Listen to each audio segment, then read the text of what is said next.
हरे कृष्णा। सही भक्तों का स्वागत है आज की भगवत गीता क्लास में। तो हम पहले मंगलाचरण करते हैं। ठीक है, करिए माता। ॐ अज्ञानतिमिरान्धस्य ज्ञानाञ्जनशलाकया चक्षुरुन्मीलितं येन तस्मै श्रीगुरुवे नमः। श्रीचैतन्यमनोभीष्टं स्थापितं येन भूतले स्वयं रूपः कदा मह्यं ददाति स्वपदान्तिकं। वन्देऽहं श्रीगुरु श्रीयत्पदकमलं श्रीगुरून् वैष्णवांश्च श्रीरूपं साग्रजातं सहगण रघुनाथान्वितं तं सजीवम् साद्वैतं सावधूतं परिजनसहितं कृष्णचैतन्यदेवं श्रीराधाकृष्णपादान् सहगण ललिता श्रीविशाखान्वितांश्च हे कृष्ण करुणा सिन्धु दीनबन्धु जगत्पते गोपेश गोपिका कान्त राधा कान्त नमोऽस्तुते तप्त काञ्चन गौराङ्गी राधे वृन्दावनेश्वरी विष्णुभानुसुते देवी प्रणमामि हरिप्रिये वाञ्छाकल्पतरुभ्यश्च कृपा सिन्धुभयेव च पतितानां पावनेभ्यो वैष्णवेभ्यो नमो नमः। जय श्री कृष्ण चैतन्य प्रभु नित्यानंद श्री अद्वैत गदाधर शिवसादि गौर भक्त वृंद हरे कृष्ण कृष्ण कृष्ण हरे हरे हरे राम राम राम हरे हरे नमः। ओम रामाय रामभद्राय रामचंद्राय वेदस रघुनाथाय नाथाय सीताय पतये नमः। नमः ओम विष्णुपादाय कृष्णप्रेष्ठाय भूतले श्रीमते भक्तिवेदांत स्वामिन इति नामिने नमस्ते सारस्वती देवे गौरवाणी प्रचारिणे निर्विशेष शून्यवादी पाश्चात्य देश तारिणे। हरे कृष्णा। तो माता जी ने अच्छा मंगलाचरण किया। आप सब लोग भी प्रेरणा ले सकते हैं और मंगलाचरण कर सकते हैं। वैसे सबको याद होगा यहाँ पे, जहाँ तक मैं समझ रहा हूँ सबको याद होगा मंगलाचरण। ओके, ठीक है। तो हम शुरू करते हैं। फाइल शेयर कर लूँ।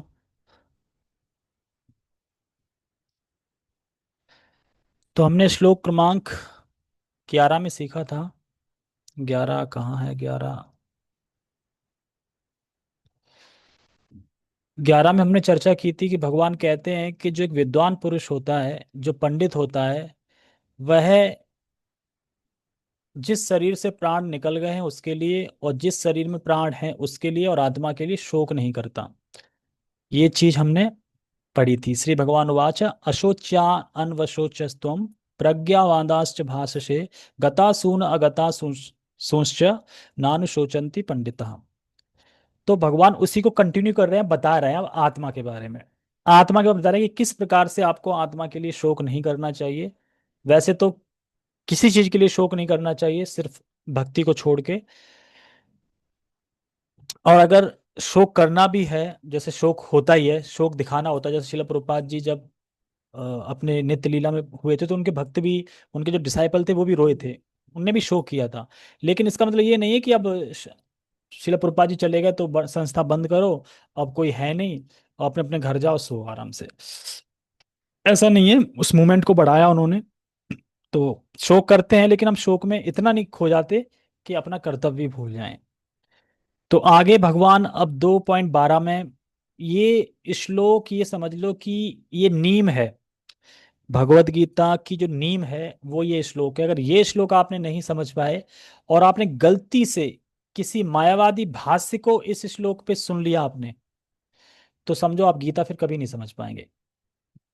गुरु महाराज उदाहरण दे रहे थे कि अगर कोई व्यक्ति कार में बैठ के अपने गंतव्य पर जा रहा है, लेकिन वो भूल गया और उसने गलत डायरेक्शन ले ली, तो वो अपने गंतव्य से दूर होता जाएगा। हर पग पग पे वो दूर होता जाएगा। उसी प्रकार से अगर आपने किसी मायावादी या निराकारवादी का भाष्य सुन लिया 2.12 पे, और आप नए थे उस टाइम पे, आपने शिला प्रभुपाद जी गीता नहीं पढ़ी थी, आपने डायरेक्टली वो पढ़ी, तो आप तो फेथ होता है हर किसी का कि भगवत गीता तो करेक्ट है। लेकिन भगवत गीता का श्लोक तो सही होता है, लेकिन उनकी जो व्याख्या होती है वो कुछ अलग होती है। तो उसमें वो अलग ही अर्थ बता देते हैं कि एक्चुअली हम सब भगवान हैं, लेकिन माया के प्रभाव में आके हम लोग यहाँ पे जीव के रूप में आ गए हैं, और जैसे ही हमारे माया समाप्त होगी हम वापस से फिर भगवान बन जाएंगे। हम सब भगवान हैं, सब भगवान बन जाएंगे, हम तुम सब एक हैं, सब एक है। हाँ, इसीलिए इसीलिए भगवान इसमें बार बार ये भेद बताने के लिए बार बार कहते हैं, ऐसा कोई समय नहीं था जब मैं नहीं था, ऐसा कोई समय नहीं था जब अर्जुन तुम नहीं थे, ऐसा कोई समय नहीं था जब ये राजा नहीं थे, और ऐसा कोई समय नहीं होगा जब मैं नहीं रहूंगा, तुम नहीं रहोगे और राजा नहीं रहेंगे। हालांकि इस बात को ऐसे बोल सकते थे कि ऐसा कोई समय नहीं था जब हम नहीं थे, हम सब नहीं थे, ऐसा कोई समय नहीं था कि जब हम सब नहीं रहेंगे। लेकिन क्योंकि भगवान कृष्ण ये बताना चाह रहे हैं कि मैं नित्य हूं, आप भी नित्य हो, राजा भी नित्य हैं, हमेशा रहेंगे, लेकिन मैं सबका आदि कारण हूं, यानी सबका पालन पोषण, सबकी इच्छाएं मैं पूर्ण करता हूं, यानी मैं भगवान हूं, और आप लोग जीव हैं और जीव ही रहेंगे, यानी मुक्ति के बाद भी आपका अस्तित्व रहेगा। तो इस श्लोक को तैयार करने में मुझे आज 4 घंटे लग गए, और 4 घंटे मतलब कि ऑफिस के 4 घंटे, घर पे होते तो 4 घंटे नहीं लगते, ऑफिस में कुछ काम भी बीच में आ जाता है तो वो भी करना पड़ता है। तो कुल मिला के गुरु महाराज ने इस पे आधे घंटा बोला है, अपने प्रभु जी ने इस पे 1 घंटे बोला है, और भी लेक्चर हैं उनमें से भी कुछ ले लाके, मतलब कुल मिला के कि काफी तत्व की बातें बताई हैं इसमें। खासकर बलदेव विद्याभूषण जी ने इसमें पूरा खंडन किया है मायावाद का। तो इस श्लोक से हमें यही समझना है कि मोटा मोटा इस श्लोक में जो हमारे समझने लायक है, कहाँ गया श्लोक, हाँ यही समझना है, सिंपल ये सीखना है कि भगवान है और हमेशा रहते हैं, और हम जीव हैं, हम हमेशा जीव ही रहेंगे, हम भगवान नहीं बनेंगे, और हमेशा हमारी सत्ता भगवान पे आश्रित रहेगी, और हम मुक्त होने के बाद भी अपने अस्तित्व में रहेंगे और भगवान की सेवा करेंगे। तो ये है इसमें समझना है, लेकिन क्योंकि जो मायावाद फिलॉसफी है वो इसमें इस तरीके से उल्टा बताती है कि नहीं, हम जीव नहीं, हम सब एक हैं, और हम उस ब्रह्म के टुकड़े हैं जो अविद्या रूपी, अविद्या के प्रभाव से हम यहाँ आके जीव रूप में प्रस्तुत हुए हैं। भगवान कौन है? भगवान भी उसी ब्रह्म के टुकड़े हैं, लेकिन वो विद्या के प्रभाव से यहाँ प्रस्तुत हुए हैं। बस इतना फर्क है, हम अविद्या से, वो विद्या से, उनकी विद्या खत्म, हमारी अविद्या खत्म, हम मिल जाएंगे वहीं जाके। वैसे तो हंसी आती है, लेकिन फिर भी है ऐसा। पहले हम इस श्लोक का उच्चारण करेंगे, फिर समझने का प्रयास करेंगे, समझ में आएगा तो नहीं लेकिन फिर भी प्रयास करेंगे श्रील प्रभुपाद जी के तात्पर्य से। श्रीमद् भगवद गीता यथारूप अध्याय 2 श्लोक क्रमांक 12। ना त्वेवाहं जातु नासं, ना त्वं नेमे जनाधिपः, न चैव न भविष्यामः, सर्वे वयमतः परम्। न त्वेवाहं जातु नासं, न त्वं नेमे जनाधिपः, न चैव न भविष्यामः, सर्वे वयमतः परम्। ना त्वेवाहं जातु नासम, भगवान इस बात को बोल रहे हैं यहाँ पे, नात्वे वाहम जातु नासम, ऐसा कोई समय नहीं था जब मैं नहीं था, ऐसा कोई समय नहीं था मतलब पीछे की बता रहे हैं कि मैं नहीं था।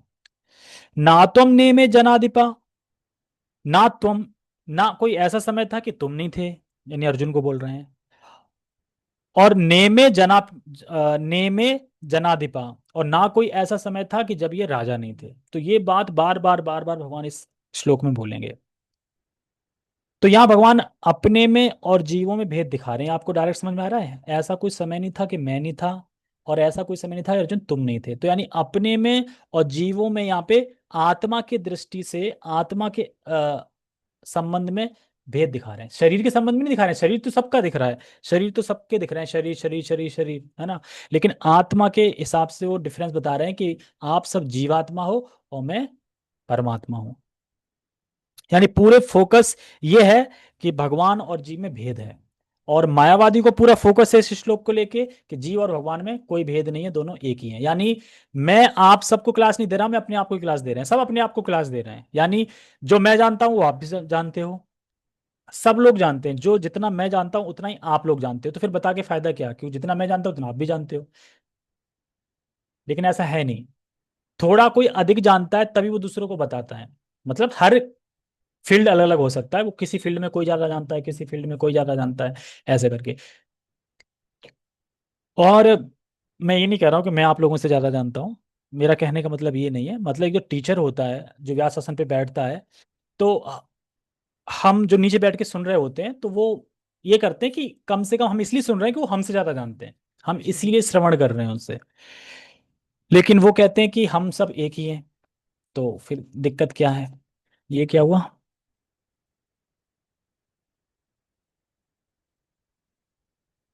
हाँ, नीचे की लाइन में कह रहे हैं ना चैवा ना भविष्यामा। और ऐसा नहीं है कि भविष्य में मैं नहीं रहूंगा। मैं मतलब कौन? कृष्ण। हाँ, मैं मतलब मैं नहीं, कृष्ण नहीं रहेंगे। सर्वे वै मतः परम। और तुम नहीं रहोगे, या ये लोग नहीं रहेंगे, मतलब जो राजा वगैरह खड़े हैं। इसलिए तुम्हें शोक करने की कोई जरूरत नहीं है। ये आत्मा के संबंध में अब समझ में आ गया कि भगवान कैसे उसी श्लोक को और विस्तारित कर रहे हैं। पहले बोला कि जो जी रहा है उसके लिए, जो मर गया है उसके लिए, आत्मा के लिए शोक नहीं करना चाहिए। अब स्पेशल और विस्तार से बता रहे हैं कि क्यों नहीं शोक करना चाहिए। इसलिए शोक नहीं करना चाहिए क्योंकि ऐसा है ही नहीं कि वो मारे जाएंगे। वो पहले भी थे, अभी भी हैं, और आगे भी रहेंगे। बस शरीर दूसरा होगा, आत्मा कभी मरता नहीं है। तो इसीलिए शोक करने की जरूरत नहीं है। अब आप लोग बताइए, क्या शोक करने की जरूरत है? तो फिर प्रीति माता क्यों शोक कर रही हो?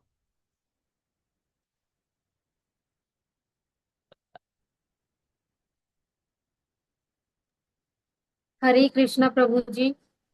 यस। जो शोक शोक तो नहीं कर रही हूँ, क्योंकि शोक तो बिल्कुल हृदय में, मतलब जिसको कहते हैं पूरा अर्जुन जी कैसे अस्त मस्त हो गए थे, जिसका दिमाग बिल्कुल काम नहीं कर रहा था, पसीने छूट गए थे, वो वाला शोक नहीं है मुझे।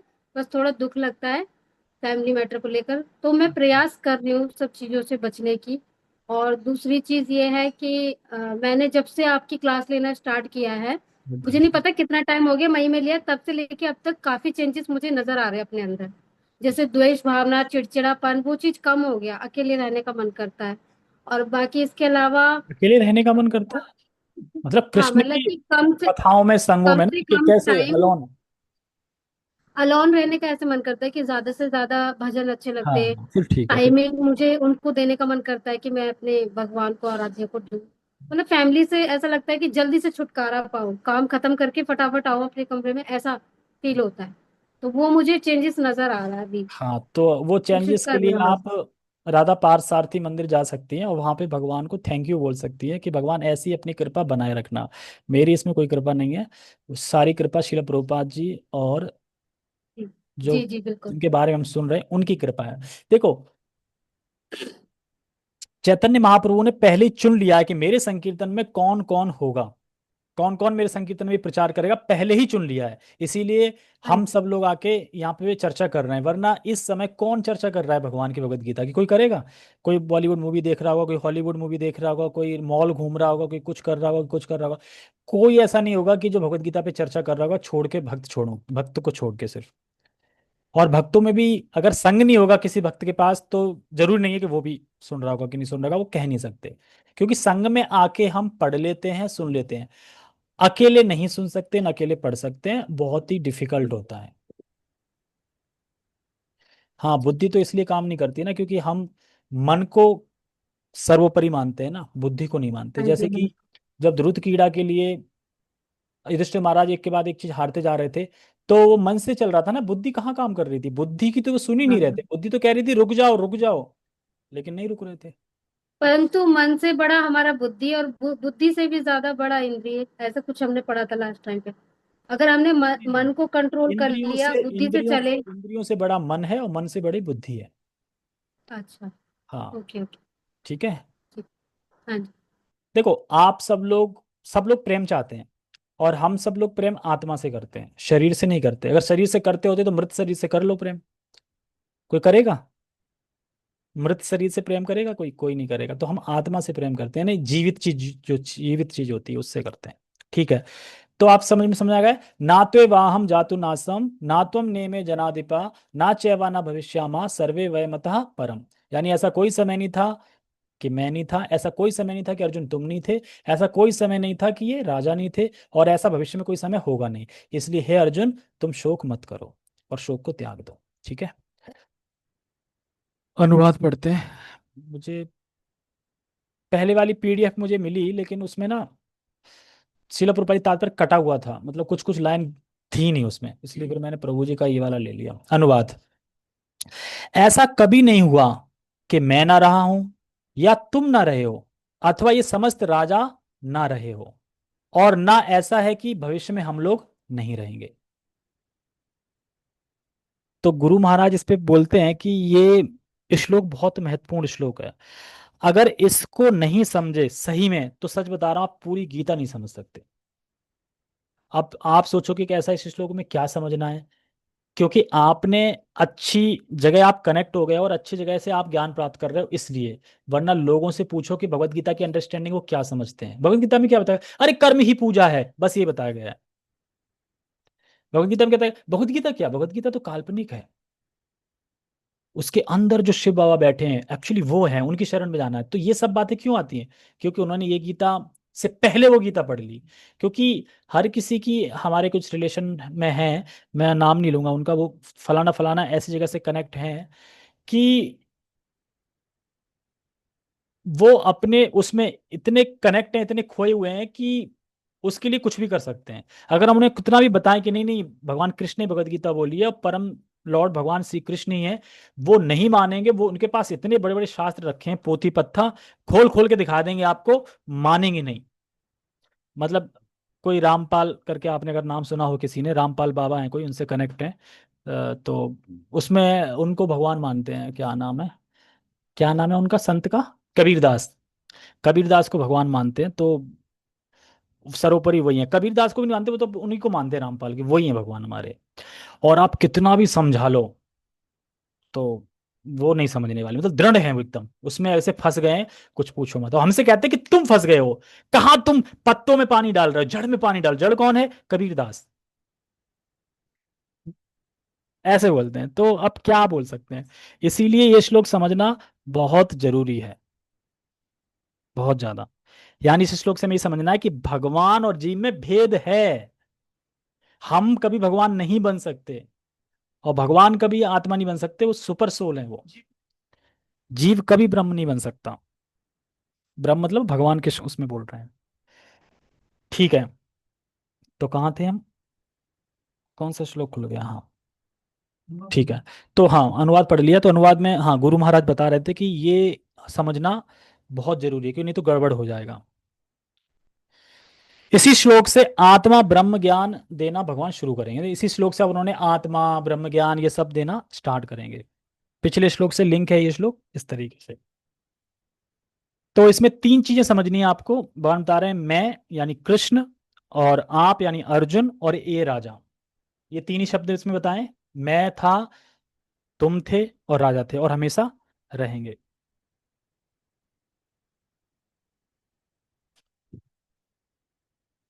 हम्म।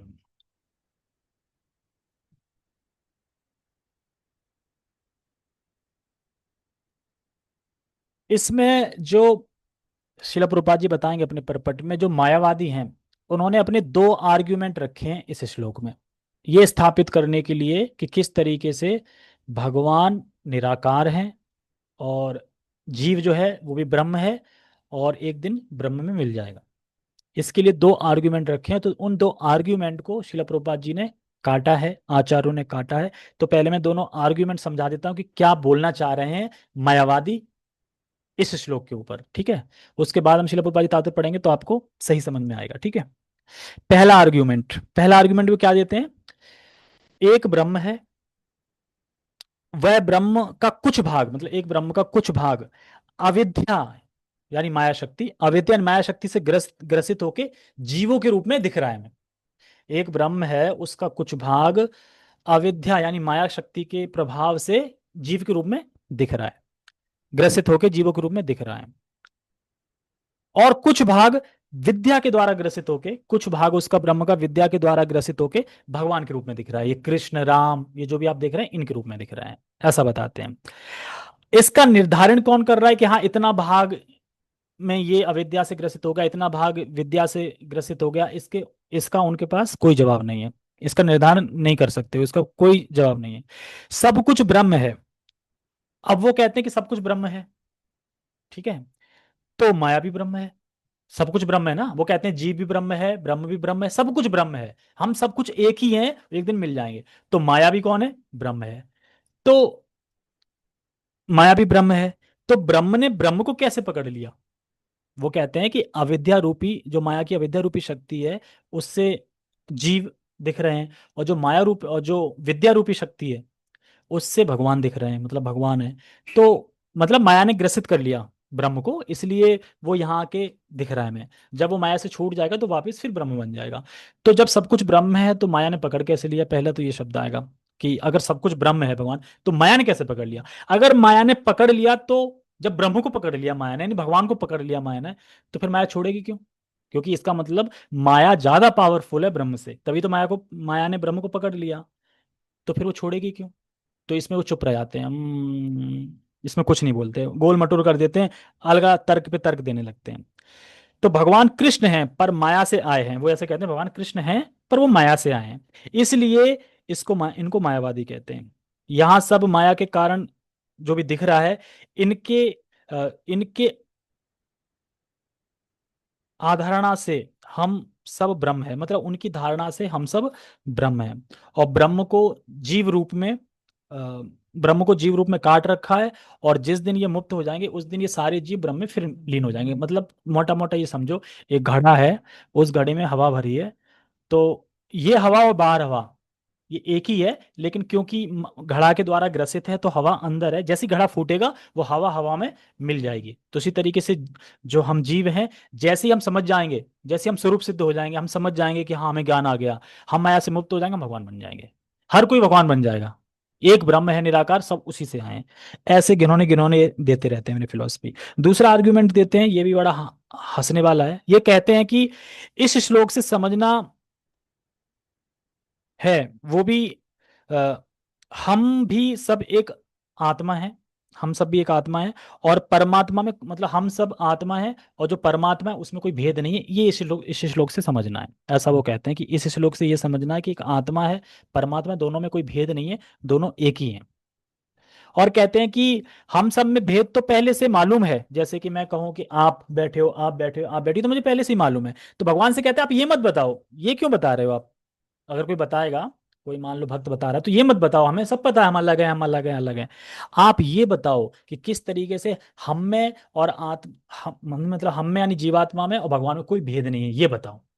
तो ये यहाँ पे बताते हैं कि आप ये बताओ कि जीव में और भगवान में कोई भेद नहीं है, ये बात हमारे लिए लाभकारी है। ये मत बताओ कि हम सब अलग अलग हैं। हम इंडिविजुअल आत्मा है ना, आप अलग आत्मा, आप अलग आत्मा, तत्व से तो एक ही है, लेकिन स्वरूप से अलग अलग आत्मा है। इस तरीके से। तो आचार्य हैं हमारे एक बलदेव विद्याभूषण जी, उन्होंने इन सारे आर्ग्यूमेंट को काटा है। तो मोटा मोटा मतलब, वैसे तो बोलने के लिए तो इसमें बहुत कुछ लिखा है मैंने, बहुत कुछ है, लेकिन समझ में नहीं आया क्योंकि हमें समझना ही नहीं है। आप ध्यान रखना कि जैसे ही आप मायावादियों के तर्कों को समझेंगे ना, तो आपके अंदर भ्रम घुस जाएगा। भ्रम मतलब कि भ्रमित वाला, आप कंफ्यूज आएंगे, यार वास्तव में ये भी तो सही कह रहे हैं, ऐसा ही तो नहीं है, कसम कहीं ऐसा तो नहीं कि हमारी गीता में गड़बड़ हो, हम ही गड़बड़ हो। और जी जैसे ही ये आ गया मन में, तो समझो फिर आपका फॉल डाउन होना शुरू हो जाएगा। इसीलिए हम बस इतना जानते हैं कि हम बस कृष्ण हमारे भगवान हैं, हम कृष्ण के दास हैं, हमें उनकी सेवा करनी है, और हम कभी कृष्ण नहीं बन सकते, हम हमेशा मुक्त अवस्था में भी उनके साथ ही रहेंगे और उनकी सेवा करेंगे। इस तरीके से हमें इस श्लोक को समझना चाहिए। कबीर दास कृष्ण भक्त है ना? हाँ, कृष्ण भक्ति है, लेकिन वो कहते हैं कि नहीं वो भगवान है। वो ये कहते हैं कि वो भगवान ही है। और आप यकीन नहीं मानेंगे, अगर आप अकेले चले गए उनके पास तो आप भी कबीरपंथी बन के सामने आओगे। फिर आप अपनी फिलॉसफी नहीं झाड़ पाओगे, उन्हें इतना ज्ञान है, उस पे इतने दक्ष हैं। तो हर किसी को इतना दक्ष होना चाहिए। आप लोग हाथ उठा रहे हैं बार बार, क्या हुआ, कुछ बोलना चाहते हैं? हाँ, मैं गई थी वहां पे उनके आश्रम में जब शादी हुई थी। तो वहां सब लोग बोलने लगे कि आप प्रसाद क्यों नहीं खा रहे, ये भंडारा क्यों नहीं खा रहे हो। मैंने कि मुझे नहीं खाना है, मैं तो कृष्ण मेरे लिए भगवान है। अरे तुम्हें नहीं पता, ये भगवान तो कबीर में से रामपाल में आ गए हैं, तो रामपाल ही भगवान है। आप तो पुलगंजन में लटकी हैं, और आप कहाँ पानी में पानी दे रही पुलगंजन में, आप तो ऐसे ही लटके रह जाओगे। आप क्यों नहीं आते भक्ति में? इनकी भक्ति में आओ, शरण में आओ, आपका उद्धार हो जाएगा। मुझे नहीं करना उद्धार, ना ही मुझे प्रसाद खाना। तो मैं 2 दिन वहां भूखी ही बनी रही। क्यों, मैंने कुछ वहां तक का बस है।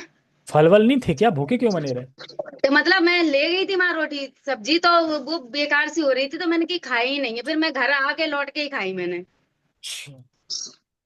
तो ऐसा बहुत प्रभाव है वो रोहतक आपको थे, भी। रोहतक गए थे। हाँ, उनके शादी भी उनके अलग डिजाइन से होती है, कुछ पता नहीं कैसे होती है, भगवान जाने, बस हमें क्या। साधारण होती, वहां बैठा देते और अपना मंत्र पढ़ा के बस शादी कर देते, कुछ भी नहीं है, ना सिंदूर ना कुछ भी नहीं, बस। हाँ, तो ऐसी संस्था है, आप चाहो तो जुड़ सकते हो ऐसी संस्था से, ऐसी रूखी सी संस्था से, ठीक है।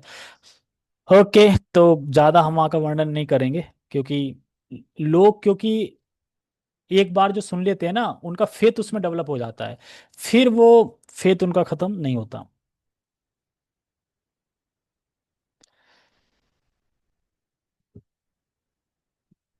तात्पर्य, तात्पर्य कहाँ श्लोक?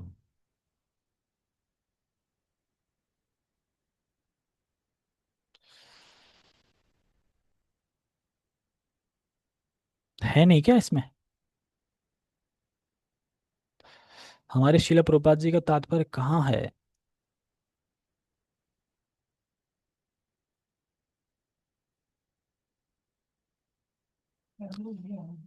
यस। बाकी ऊपर जितने भी पेज निकले हैं वो सब आचार्यों की टीका है, क्योंकि हमारा अभी योग्यता नहीं है उन टीका को पढ़ने के लिए। पढ़ सकते हैं, लेकिन शिला प्रभुपाद जी ने सब कुछ दे दिया है, तो शिला प्रभुपाद जी का पढ़ेंगे तो आ जाएगा, और जिसको पढ़ना है पढ़ भी सकते हैं। प्रभु जी तो पढ़ते हैं, प्रभु जी तो उस योग में है, और समझ में आता है, ऐसी बात नहीं, समझ में आता है, अच्छा समझ में आता है, लेकिन अभी हम न्यू न्यू लोग हैं, तो क्योंकि ये यूट्यूब पे लाइव जाएगा, तो कोई क्वेश्चन करेगा कि आप अभी से बलदेव विद्याभूषण को पढ़ रहे हैं, आप प्रभुपाद जी को तो समझे नहीं। तो प्रभु जी पढ़ सकते हैं, पर हम नहीं पढ़ सकते, हम शिला प्रभुपाद जी का तात्पर्य ही पढ़ेंगे, ठीक है। ओके, तात्पर्य। वेदों में, कठोपनिषद में और श्वेताशतर उपनिषद में भी कहा गया है कि जो श्री भगवान असंख्य जीवों के तथा कर्म तथा कर्म फल के अनुसार उनकी अपनी अपनी परिस्थितियों में पालक हैं, वही भगवान अंश रूप में हर जीव के हृदय में वास कर रहे हैं। केवल साधु पुरुष, जो एक ही ईश्वर को भीतर बाहर देख सकते हैं, पूर्ण और शाश्वत शांति प्राप्त कर पाते हैं। तो शिला प्रभुपाद जी ने एक छोटे से पैराग्राफ में ही समझा दिया कि भगवान अलग है, आप अलग है। जो केवल भक्त होता है, साधु होता है, वही भगवान को भीतर और बाहर देख पाता है। यानी भगवान नित्य हैं, हम भी नित्य हैं। भगवान चेतन है, हम भी चेतन है। फर्क इतना है कि भगवान ही सभी जीवों को पालन कर रहे हैं, भगवान ही सभी जीवों की इच्छा पूरी कर रहे हैं, भगवान ही सभी जीवों को कर्मों में लगा रहे हैं, भगवान ही सभी जीवों को सब कुछ प्रोवाइड करवा रहे हैं। वो भगवान है, इसलिए जिसके लिए श्लोक आएगा, कौन सा है? नित्यो नित्यानाम चेतनस चेतना नाम एको बहुनाम यो विदधातु कामान।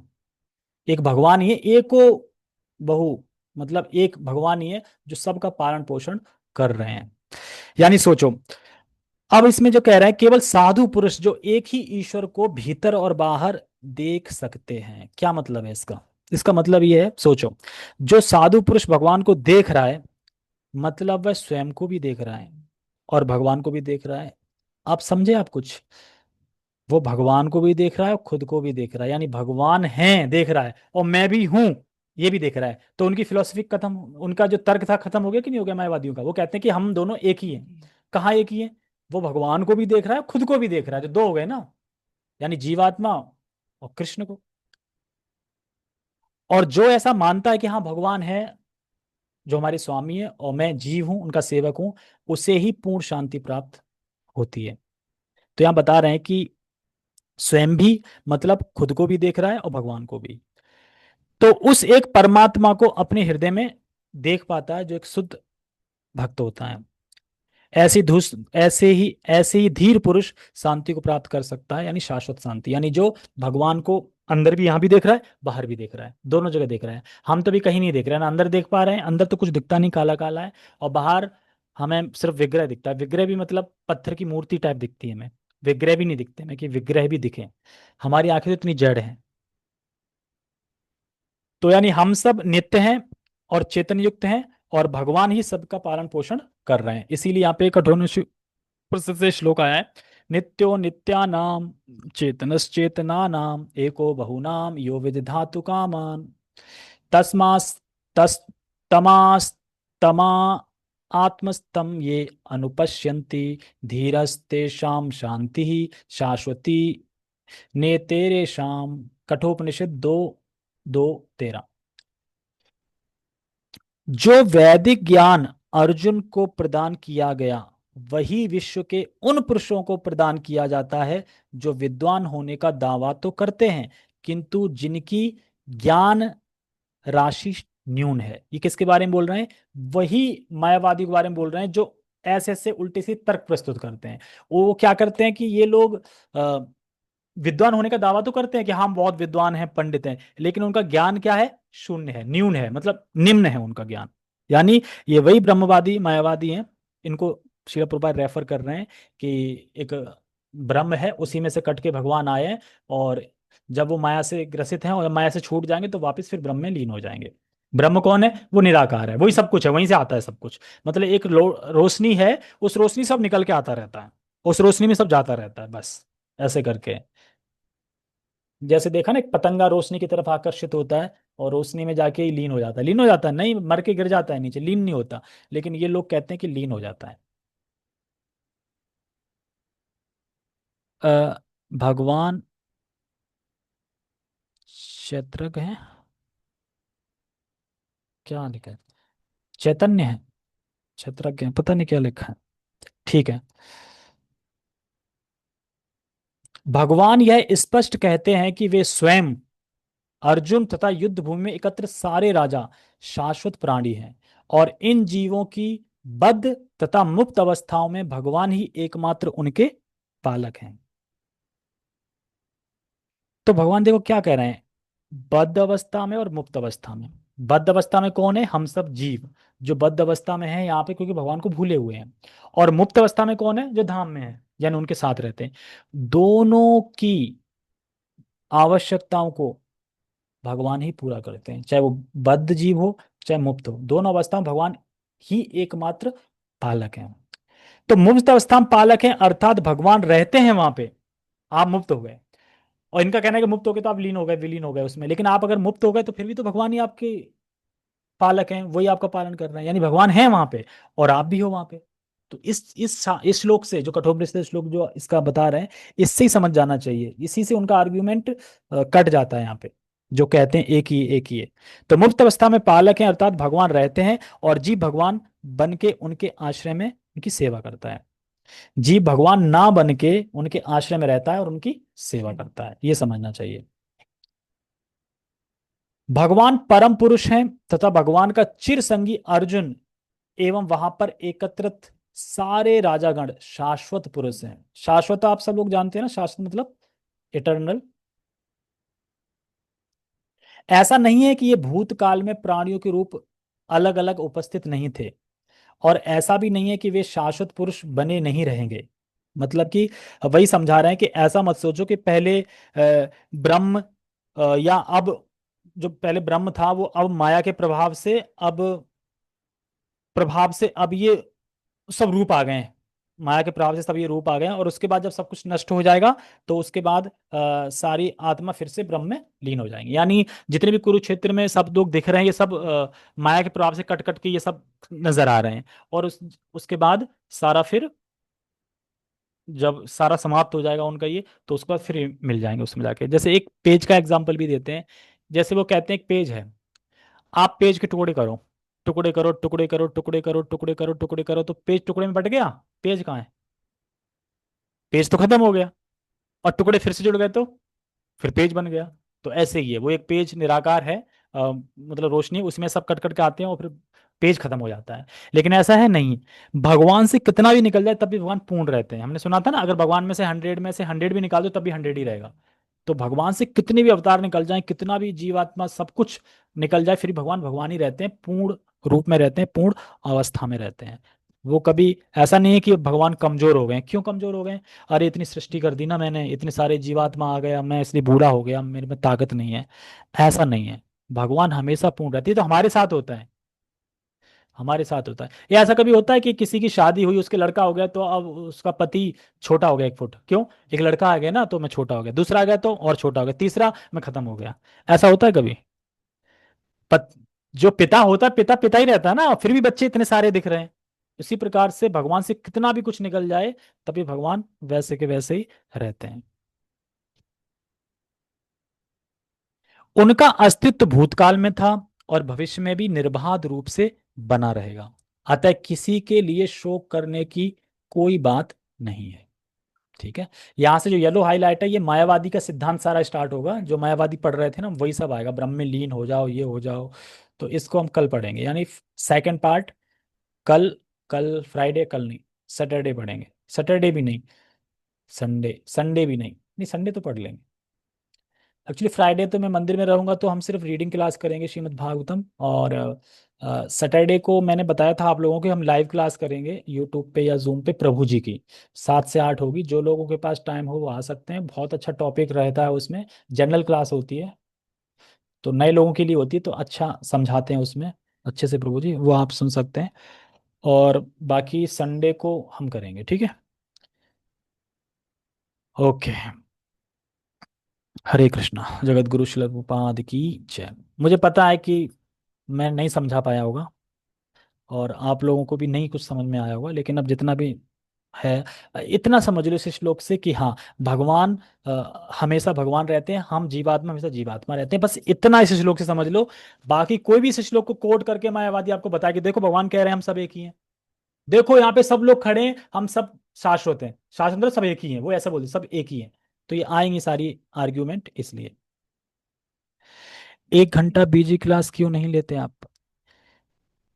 1 घंटा इसलिए नहीं लेते क्योंकि फिर हमारा वो रीडिंग क्लास नहीं हो पाएगा, और दूसरा यूट्यूब पे डालने वाले भी देखेंगे अरे 1 घंटा, तो 1 घंटे में लोग बोर हो जाते हैं, सुनना नहीं चाहते 1 घंटे तक। और वैसे भी मुझे इसमें और पढ़ना है थोड़ी, जो अब नेक्स्ट पार्ट आएगा उसमें और पढ़ूंगा मैं अच्छे से, ताकि मैं अच्छे से और बता पाऊँ आप लोगों को। ठीक है। आप अपने आप सोच रहे हैं कि आप बोर नहीं होंगे, लेकिन बोर हो जाते हैं आप, क्योंकि आपका जो भाव है वो भक्ति वाला है, और आप उस भाव में हैं। लेकिन मंदिर में भी क्लास होती है ना, तो वो भी आधे घंटे के बाद सोचने लगते हैं लोग कब खत्म होगी, तब प्रसाद में लगेगा, कब खत्म होगी, कब खत्म होगी, कब खत्म होगी। खैर हमारे प्रभु जी तो क्लास 3 3 घंटे लेते हैं, तो हमें 2 घंटे बाद लगने लगता है कब खत्म होगी, कब खत्म होगी। प्रभु जी समझ जाते हैं, आज अभी सोच रहे हैं। और उसके बाद तुरंत दूसरी क्लास स्टार्ट हो जाती है, 2 घंटे वो, यानी प्रभु जी 5 5 घंटे क्लास लेते हैं संडे को। तो इतना 5 घंटे कोई नहीं ले सकता, बहुत डिफिकल्ट है, बहुत कठिन है।